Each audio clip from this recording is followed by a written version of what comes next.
I'm in Scotland with my friend Chris Finn, and we are going to do some Scottish whiskey tasting. So what do we got on the table today, Chris? No, we're not going to do Scottish whiskey tasting. No? We're going to do Japanese whiskey taking. This is what you come to Scotland for, Kevin. For tasting Japanese whiskey. We're surrounded by good Scotch whiskey. Actually, we will do a Scottish whiskey as well by way of comparison. But we're going to start with Japanese. And the reason for that is you get, well, sniffy's wrong, right? You're not a judgmental man, Kevin, but you get curious about why, when surrounded by such good Scotch whiskey, I would choose to drink Japanese whiskey. That's true. Would you like to know the reason? I would like to know. It's very complex. I want you to pay close attention. It will take some time. You can edit this down for clarity if you wish. Ready? Yep. I like it. You know what?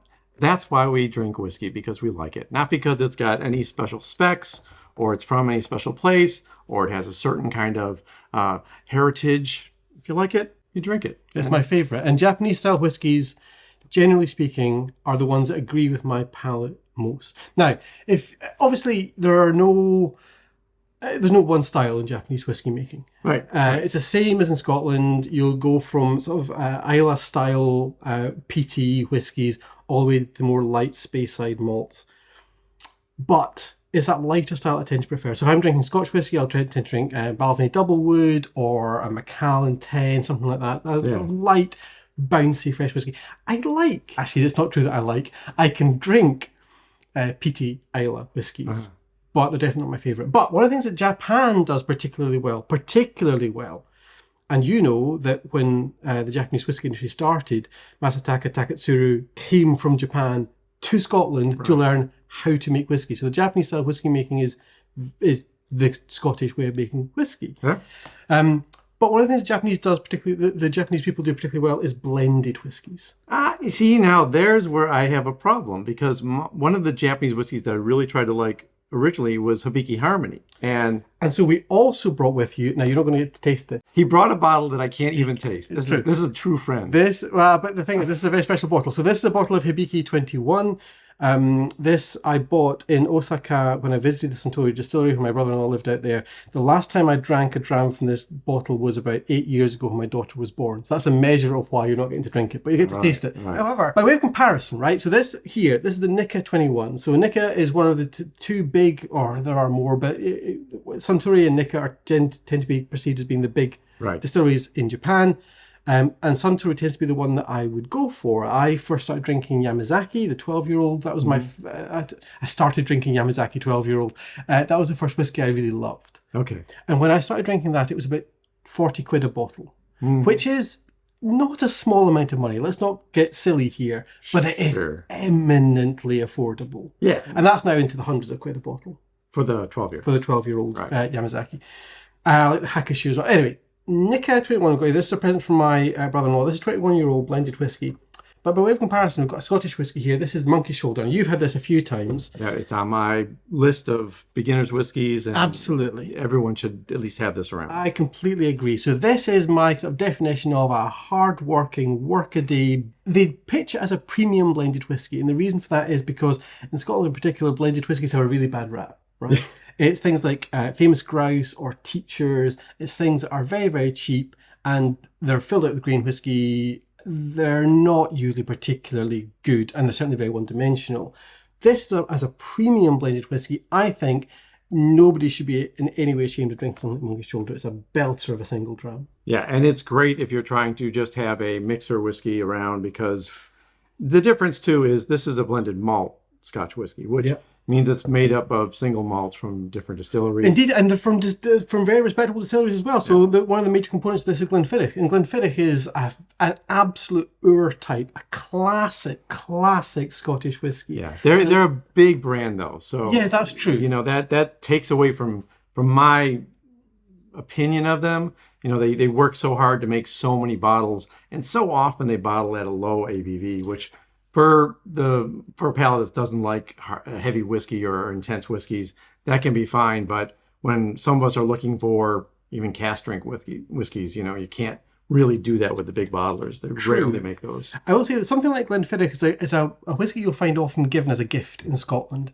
It's a very widely available whiskey. It's the sort of thing that if you gave somebody a lift to a conference one day, they might give you a bottle of Glenfiddich as a thank you. So it sort of looms large in the national psyche, but it also looms large in this, and that's one of the reasons why this, and I can't remember how much this is, but it's something like 26 quid a bottle here in the UK, and that is, do you know what, kind of fine money. It's not super cheap, but it's not a splurge. It's I've had a bit of a shit day, I'm going to go ahead and I'm going to buy myself a semi-decent bottle of whiskey. Yeah, I was getting Monkey Shoulder at one point in the US for under $19, like $18, $19. And then it went up to the 20s, $23. Yeah. But it's still affordable for US whiskeys because a lot of them have gone way up. In fact, the past year has been constantly escalating prices. So you got to look out for the more affordable everyday drinks. So Kevin can smell this, can't drink it, but he can taste both of these.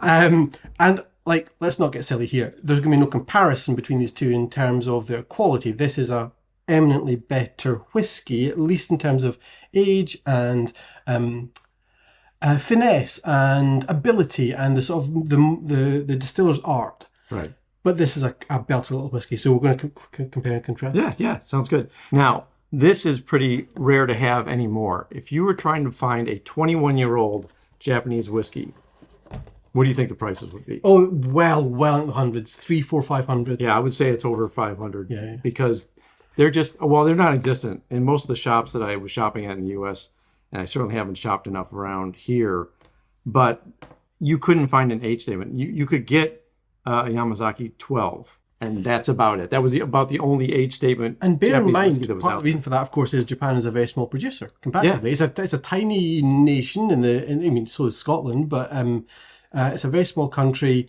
Their ability for arable land is comparatively small. There's a lot of contention about, what is a true Japanese homegrown whiskey. Right. But certainly they struggled for a long time to be taken seriously on the international whiskey market. And then once people like me, so I started drinking whiskey when I was about 30, and I'm 43 now, so about, let's say 15 years ago, was when Japanese, I'm not suggesting there's a correlation between those two things, but it's certainly true that it was at the that price have gone up because Chris bought too much Japanese whiskey. It was certainly true that was the point at which Japanese whiskey started to make the mainstream and make an impact on the sort of national psyche, particularly in Scotland as well. And so, yes, you'll find that these are quite rare whiskies to find these days, but I do encourage you to try it, and shall we? Yeah, let's try it. So I'm going to give you one of your nosing glasses, because I suspect that's what you want. That's what I want, yeah. And I'm going to go for a tumbler, because that's the kind of whiskey drinker I am, and I'm going to risk Kevin's ire by putting ice in. Okay, I'm just not looking, because this is a 21-year-old Japanese whiskey and he's putting ice in. But, you do whatever you want to do. It's your whiskey, and you drink what you want to drink the way you want to drink it. Absolutely. I'm all good with that. It just... I'll let you open that and have a smell just while I explain myself to the people watching. There you go. So I like drinking my whiskey with ice, in part because that's how I started drinking it. And it's certainly true that ice makes any spirit a more palatable drink, because it takes away some of the fire, some of the edge of it. Certainly whiskey at room temperature can be quite challenging. But I specifically like the dynamic nature of whiskey with ice.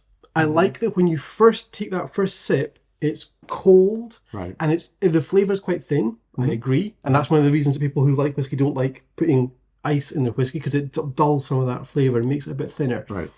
But then as you hold it in your mouth, it begins to warm and it changes.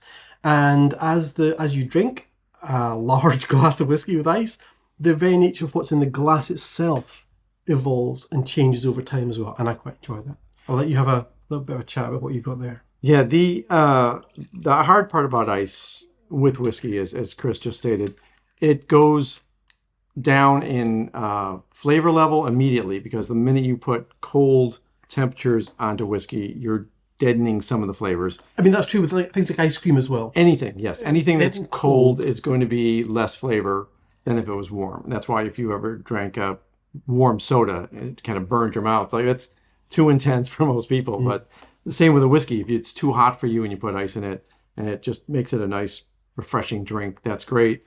But it also does change in the glass. So if you're sitting there for half an hour with a glass of whiskey, what you drank a half an hour ago is going to be very different from what you're drinking now. 100%. I will say that in Japan, drinking whiskies, highballs is very popular. So a little short of whiskey filled with soda and ice. I literally cannot drink it. I'm not being that's not hyperbole. I find it repugnant. I do not like it.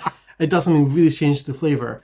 But for me, but again, drink it how you like it. Pure malt. I've never had That pure malt. is Nikka Pure Malt. That's the name of... Okay, Nikka Pure Malt. Okay. No, I've never had that one. There's definitely a lot of age to this. God, it's just... And see, to me, like... I mean, I'm in the right place to get a bit sort of poetic about this stuff, but there's something about Japanese whiskey, especially blended, especially aged, that is qualitatively and it's as different from Scotch as Scotch is from bourbon. It's a different drink, I think. There's so much richness and layer. Mm-hmm. And the one thing you could... I'll listen to anything you say about this whiskey, but the one thing I'll criticise you for if you say it is if you call this one-dimensional, because it's not. Oh, no. I can already tell on the nose. No. Much to it. There's layer and layer and layer and layer. And it's warm. Mm. So thick and warm. Yeah, the maltiness on the nose is just pleasant. You know, yeah. It's like a warm hug. Yeah. I mean, you can definitely level criticism at the Japanese styles of whiskey that I enjoy, that they are not challenging, right? And if you like the sort of acerbic flavour of Islay whiskies, you'll think these are silly, beginner training wheel style whiskies, and I'll respect that opinion. No, this is even 43%, which is a little bit higher for a Japanese whiskey. A lot of them are 40. You can actually see the colour of the whiskey changing in my glass as well. You camera might not pick up, but compare it to yours. Yeah. And that's not to do with the dilution. It's just what's happening with the ice. Is that getting a little cloudy? Or is that the glass? Yeah. So it's both, but yeah, it's getting a little. Okay. See that nice oiliness from the from the whiskey as well. I'm gonna have a taste. I'm getting nice citrus too on the nose.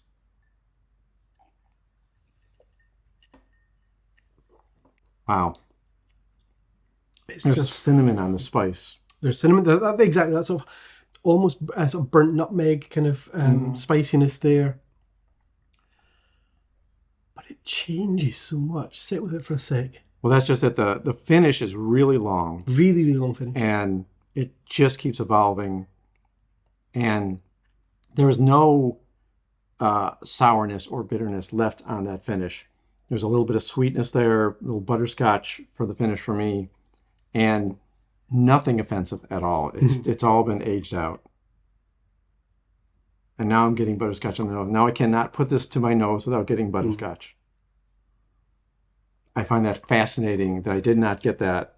The idea is there. The idea is there. Well, that's what's really hard. I have trouble sometimes coming up with tasting notes. So I will read people's tasting notes and suddenly it's like, oh, that's what I was trying to figure out. I don't know I didn't have a word for it. But that makes perfect sense now that I know that. In fairness, so many, many years ago, I used to do a whiskey podcast called Scotch, which is still technically extant. It's on your podcast providers. And I didn't do tasting notes for partly that reason. I find it hard to give reference points, partly because taste is so subjective. It depends on the mood you're in, what you had for dinner, all that sort of stuff. Oh, yeah. But also, for me, it's kind of less important as a drinker to be able to identify those things. It's interesting.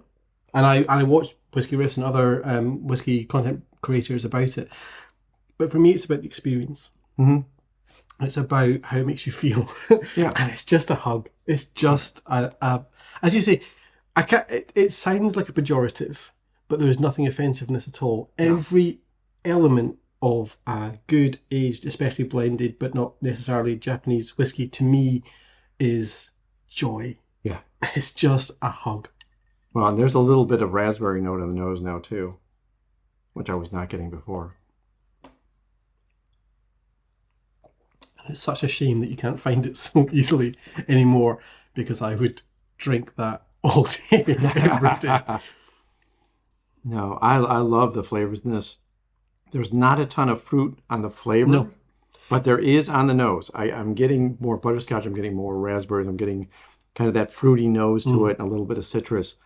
But on the taste, it is there's butterscotch, there's sweetness, there's that cinnamon spice. It's not an oak spice at all. These are well aged casks, and they're not giving off any kind of sharpness or that youth, the wood. So that's all gone.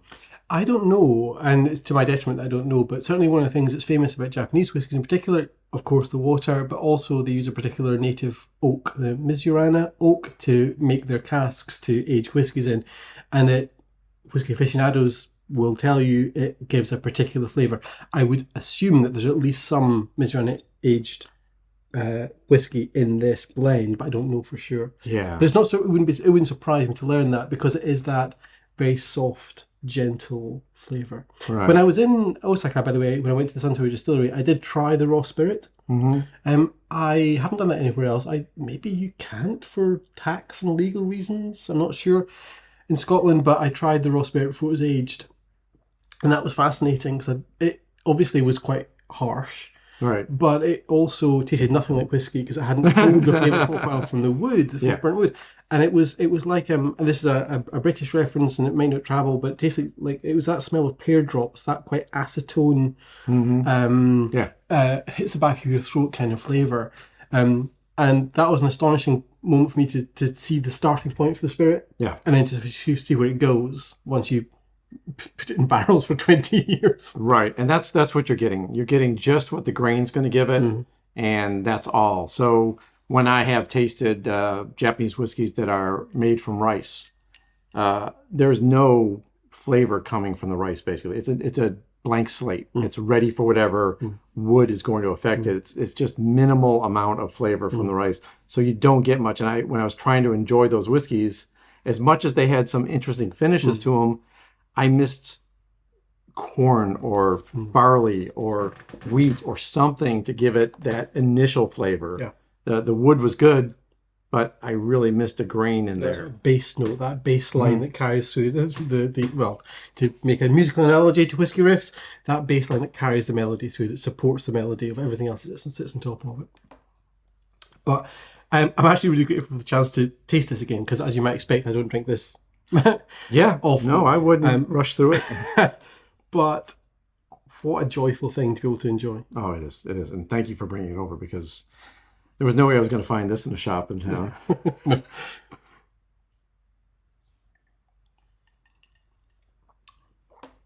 Shall we compare it against the Hibiki? They make it really tricky to pour into a glass. You're not getting a pour of this, remember. You're only getting I'll get a smell. I know. But I mean, just the lip on that drives me crazy. They insist on doing that. There is something about the number of flutes that represents something I can't remember. Yeah. But you can put that next to the Nikka, which is that one there. That's an empty glass. Empty glass. That's 2 sips, guys. It's 2 sips. It's gone. I'm just not in my normal form here. The Nikka's sweeter. It's sweeter, yeah. I'd agree with that. I'd say there's more body and more sort of voluptuousness to the Hibiki. There is a like a brown sugar note to that nose. I'd agree with that. Oh, but it doesn't. So let's pour you a drop of the monkey shoulder. Whoa, excuse me. I was gonna say, are you gonna be able to do that? Good man. Yeah. Now, monkey shoulder I've had plenty of times because that one is more sloshable. It's more sloshable, yes. Not afraid of pouring a little bit too much of that. Throw some ice in. And now, for me, monkey shoulder is always more of the Glenlivet, Glenfarclas, Glenfiddich, all those kind of base malted scotches. It just noses like that. It tastes like that. I'm slightly I'm nervous about smelling this after the Nikka, because I know it won't impress me in anything like the same way, but I also know that I like this, right? This is a good whiskey. It's a decent whiskey. Right. Nothing to be ashamed of here. Oh, but it does just smell like petrol after. Yeah, it's missing all the lovely sweet notes. But isn't that fascinating though? And it's there's no complexity to it compared to the 21. If we drunk that, you're supposed to drink the expensive wine first and then transition to the crap wine after. Yeah. But you have to drink a lot of the good stuff. If we done it the other way around, yourself. Yeah. Yeah. See, this is a lot of maltiness. There's a little bit of the finish is done. Yeah. Done. Finish is gone. And there's not even enough vanilla on this to make it sweet on the nose. There's just a little bit. And kind of an orange rind as far as the nosing. But yeah, it tastes so flat compared to the 21. But one thing that I will say about something like Monkey Shoulder, a good sort of decent premium blended whiskey is doesn't smack you around the face. No, it's refined enough and controlled enough that it's still a pleasant experience. Yeah, I mean, whiskey, right? I've converted bourbon drinkers to Scotch using Monkey Shoulder. Yeah, because it's something I can introduce them to, and it won't offend them. You know, it's not going to come out there with an island, punch you in the face, or it's not going to be this complex monster that they can't wrap their arms around. But it's also not that very harsh, one-dimensional burn. No, it's not. A cheaper blended, usually whiskey. It's got enough. It's house trained enough to introduce itself nicely to you. Yeah, it is, and that's why I like it as just a mixer. I mean, if you're going to make a drink, it's not going to hold up to a lot of heavy mixes. Like a Monkey Shoulder and Coke is probably going to disappear. Yeah, I mean. When you're watching this back and you're editing it, Kevin, you'll have noticed me wince when you talked about mixing whiskey with anything, because I don't even. You threw ice in a 21-year-old Japanese whiskey. I don't even particularly like. I'm interested in these lines right here. I wouldn't drink an old fashioned. I mean, I'll drink an old fashioned, of course I will, but I wouldn't particularly order an old fashioned. I'll certainly never put like Coke or anything, or ginger beer is quite popular. I wouldn't do that. I would just drink the stuff straight. Yeah. And in that instance, you're right. You probably want something that's a bit bolshier, a bit ballsier. Yeah. I mean, it because this is so house trained.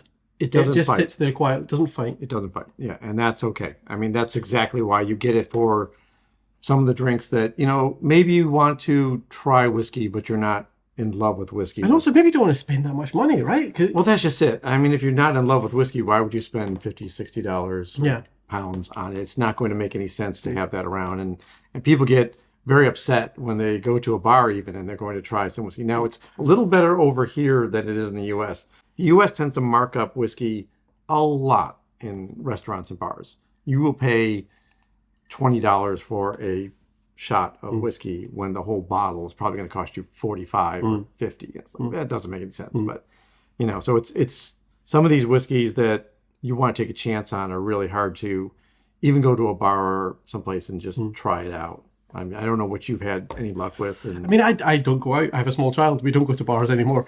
I will say, before I forget, I've been drinking this for long enough now that I've started to like it again. I've reset my base level. Do you know what I mean? Like after we drunk the Nikka, okay. And then I came to this and I was like, oh, this is crap. I don't want this anymore.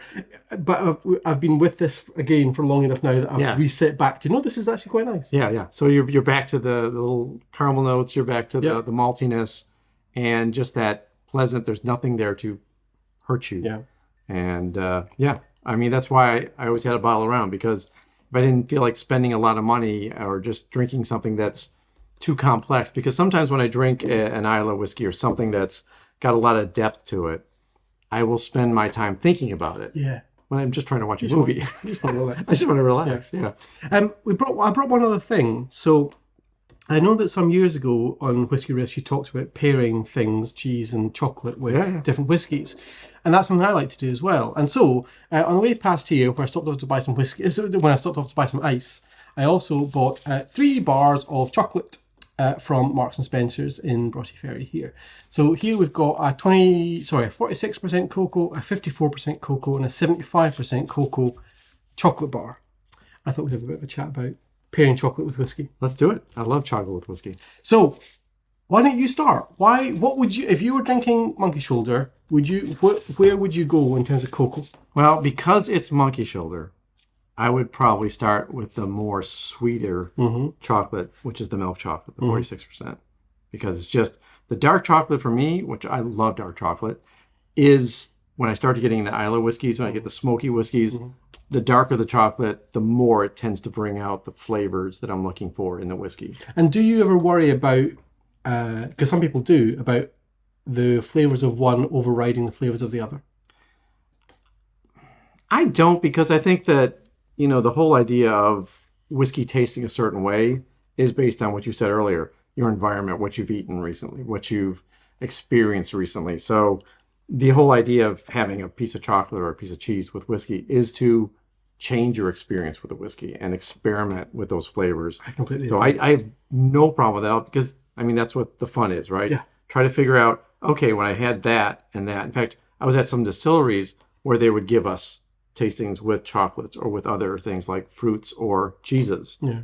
And amazingly, it really brought out the whiskey flavors, and especially when they knew what they were doing. Yeah. You know, they're out there, they're trying to make sure that you really love that whiskey. Yeah, it's good to buy it for They're gonna, $120. they're going to put that with that raspberry infused chocolate. It's going to taste really good together. And they're like, yeah, let me buy a bottle of that. And so that's the thing for me as well. So the reason I like pairing chocolate with whiskey is twofold. One, it feeds into that thing of it's a treat. So you've gone for the 40-something%, and I've gone for the 54, which is where I would go. I'd go for a little bit more but the point I was going to make earlier to the question I asked you was about the dynamic nature of pairing something with something. Kevin's just recharging our glasses. The way I would usually drink whiskey is literally to fill a glass with ice and then to like fit whiskey around the ice. I'm trying to be slightly cooler on Kevin's channel. So you've got the 40 odd, I've got the 50 odd. Let's have a go and then we'll swap. all right, See how we good. Sounds good. Now, do you do the chocolate first and then the whiskey? Chocolate first, then whiskey for me. Oh, that's a sweet chocolate. Okay. I haven't had milk chocolate in a while. We're quite fortunate here that I was able to buy just 3 bars that are all the same family, so we can do a direct comparison. My God, this is good. Now, the nose is already different for me. This chocolate is full of caramel. Oh, okay. It's really, and there's no caramel in it. Yeah. But the nose it's filling my sinuses with that really sweet, treacly. Right, and that's what I'm getting here right now is the treacle and the caramel, and it's so much sweeter on the nose than it was just a minute ago. So good. Yeah. Because we've got this so obviously some of the words people use to describe whiskey are creamy and vanilla and caramel. Kevin's used that language a lot on the channel. But that's what chocolate is. And so it's kind of taking that thing that we kind of, those abstract adjectives that we impose on whiskey to a certain extent, because this is a spirit, right? I mean, I remember trying some hibiki when I was in Japan with a friend, and I described it as sweet, and she drank it and she almost spat at it, going, how can you call that sweet? That's not sweet.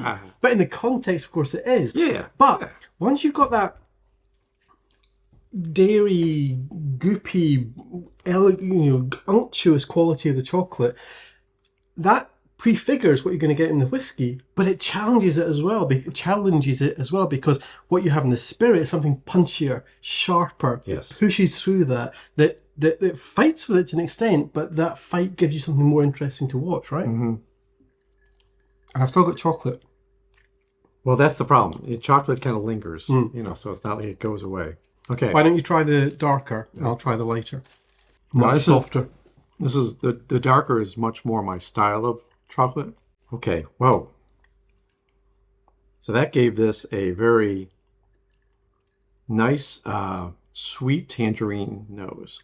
I actually like it better. Yeah. So I like this one less. Yeah. It's too sweet. I think it's a little too sweet for a whiskey like this. Right. You could, in theory, quite the contrast, I'd tend to pair a sweeter chocolate with a more rambunctious, punchier whiskey. Right. But this one, because we've called it a little inoffensive, it needs something that's got a bit more body and personality about it, I think. Right. Well, I like it this one fights with the whiskey a little bit more. Exactly. And that's kind of the fun of tasting it now, where the other one was the milk chocolate was so sweet, it was taking everything onto itself, and suddenly it was just a sweet whiskey. Yeah. But I will say, so this video will be X minutes long. You'll see me and Kevin talking for X minutes, but this should be an hour-and-a-half long process of just sitting mellow, quietly, with 6 squares of nice chocolate, like that much whiskey, and without ice with me, and just suffusing into it, settling, relaxing. Yeah. Well, that's what I would do. I would either have some chocolate and set it up with a nice glass of whiskey, or I would set up a cheese tray, and I would go ahead and cut up some cheese, like 2 or 3 different kinds of cheese, and just enjoy those with the whiskey. Because, frankly, I think cheese pairs really well with whiskey too. I think this will be too much. This is the darker For the monkey shoulder, for the monkey shoulder. 75%. 75% cocoa. This will be too much. This is a Although no, it's a dark chocolate. it's a little more restrained than I thought it was going to be. You get that much sharper snap from darker chocolate. There's less fat. Yeah. Now I'm being influenced by the other chocolates, so it's a little harder with this one. So as you'd expect, the chocolate is it's more bitter, but that's a kind of an unfair word. It's a pejorative word, but it's certainly more sort of leathery, pushing towards unpleasant flavours that you get from darker chocolate. It's just not the same sort of crowd-pleasing flavour of sugar and fat. It has an edge to it that the sugar isn't taking away. But there's a floralness to it as well, and that's one of the reasons why you like why one likes dark chocolate. There's a very open and against one of those smells that hits you in the sinuses rather than just tasting it in your mouth. Yeah, it's not doing a lot for the monkey shoulder for me though. And if you've never done it before and you want to try pairing some whiskey with chocolate, I'd go sort of like 50-ish% cocoa, something like this. But I recommend you do what I'm doing right now, which is I've taken a little nibble of this. The chocolate's gone in theory, but I can. If I breathed on you, you'd smell that chocolate because there's still like proof of snapping. It's still there, sort of coating my mouth, which is a horrible phrase, but that's the thing. It was a horrible phrase. The word moist. It's just a horrible phrase. But it's that that's going to, when I finally take a sip of this, when I stop talking, it's that's going to then layer on top of what I'm drinking from here. And I do not hate it. No, but it doesn't affect the monkey shoulder as much. I think the monkey shoulder shines through more like it's original. But actually there's no, I do not like it. I've confirmed that I don't like that because actually there's a sourness at the end there in that finish. At least for me, that's a dark chocolate for me. Exactly. But I like that taste of dark chocolate, so that it's okay. But normally when I'm going to pair dark chocolate with a whiskey, I will do it with a smoky, peaty whiskey because then you kind of get that, again, that struggle works, where the struggle with this doesn't help. It needs a little help. It needs the 53%, 54% cocoa level, and then it's fine, But I think this is too sharp for this kind of thinner whiskey. That's fair. Right, let's finish where we started then with the Nikka 21. Now that we've abused our palates. In fact, you've still got some. I've got some. I'm very careful with 21-year-old whiskey. I don't just throw ice in it and slam it down. I do. But we return to where we started, right? It's because I like it. And that's the most important thing in whiskey tasting or indeed anything. Right. Drink the whiskey you like. Drink it the way you like. If anybody tries to police you for it, tell them to go away. But back when I had a whiskey collection, there were whiskeys that I would bring out very rarely and just sit and enjoy them because they were $200, $300, $400 bottles of whiskey, and you just don't drink those every night. Those are for special occasions. There's every chance that you stumbled across this video as the very first video that's been suggested to you from Kevin's channel. And so if that's true, and you haven't tried whiskey before, I would really strongly recommend that you pick up a sort of workaday bottle at the monkey shoulder, give it a go, but just sit with it quietly and contemplatively. And it's not about, and so you might be tempted, particularly seeing me and Kevin sort of wank on about this sort of stuff, you might be tempted to try and put some language around what you're enjoying and smelling. You might want to try and create tasting notes and define some things. And that's great, it's fun, and there's a sort of whole academic thing that goes along with that, but really, please, honestly, just enjoy the whiskey. Just sit with it and, as Kevin says, figure out what's joyful in the thing that you're drinking. Right. The only way you can learn how to do tasting notes is not just by drinking the whiskey, but you have to then smell and taste things because you won't have any words for those notes. And sometimes I will taste something and it'll be Christmas, or it'll be, I'll know something and it'll be, oh, that's like Judy's baking something. You know, it's, I don't know what it is, but it reminds me of something because our smells remind us of all things. legitimate, right? And that's legitimate. That's completely. And Reminds me of grandma. Okay, that's great. That's fine. a perfect tasting note. Yeah. And so you'll hear me and Kevin agree on some things tonight, as Kevin will say an adjective, and I'll agree with him. But you don't have to. You could taste the same whiskey I'm tasting, and you come up with a different list of adjectives completely from the one I'll come up with, and neither of those is more correct than the other. I mean, there are absolutely some sort of classic holotype language we'll use about whiskies. Things like creamy, things like vanilla, things like butterscotch, for sure. And these are useful core notes. Absolutely. But they're also useful ways of coordinating people around a particular way of enjoying something. But you don't need that language. No, you just need a bottle of whiskey and a quiet night. No, I agree. Completely. Slanjava, you're very good health. Cheers.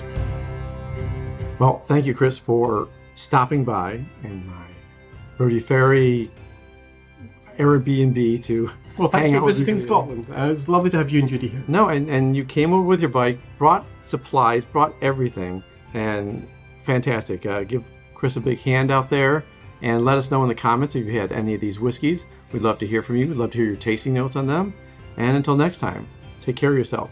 Take care of those people around you. And cheers.